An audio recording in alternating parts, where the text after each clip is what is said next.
ওই দেখেন সভ্যটা কার জমিতে কাজ করে? ভাই, এটা আবু হামজার ক্ষেত। মান সম্মান যতটুকু আছে।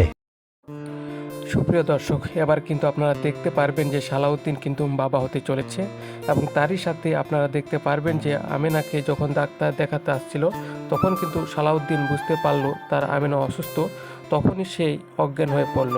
কিন্তু দর্শক বন্ধুরা, এতে কি বোঝা যায় আমেনাকে সালাউদ্দিন কতটা ভালোবাসে? তো ওপর দিকে আপনারা দেখতে পেয়েছেন যে আমেনার সাথে কিন্তু সালাউদ্দিনের সৎমা সে কিন্তু ভালো ব্যবহার করছে। তার মানে কি হতে চলেছে? তারা কি মিলে যাবে? তো আপনাদের কি মনে হয় অবশ্যই কমেন্ট করে জানাবেন।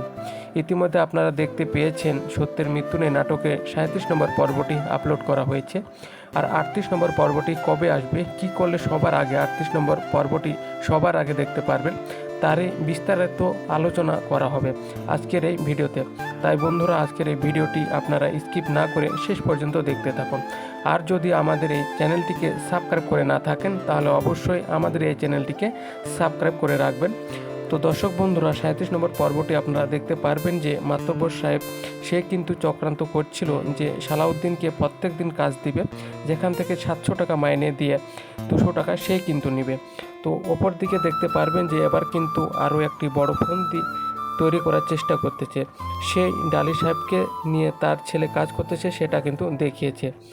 তো এখন আপনাদেরকে বলে দিচ্ছি সত্যের মৃত্যু নেই নাটকের 38 নম্বর পর্বটি আগামী 4 মে দুপুর 3টায় শুধুমাত্র ঈগল ড্রামা সিরিজ ইউটিউব চ্যানেলে দেখতে পারবেন। তো সবার আগে এরকম নতুন নতুন ধারাবাহিক নাটকের আপডেট পেতে অবশ্যই আমাদের চ্যানেলটিকে সাবস্ক্রাইব করে রাখবেন। তো দর্শক বন্ধুরা, আজকের এই ভিডিওটি এই পর্যন্তই। দেখা হবে নতুন কোনো রিভিউ ভিডিও নিয়ে। সে পর্যন্ত সবাই ভালো থাকুন, সুস্থ থাকুন। ধন্যবাদ সবাইকে।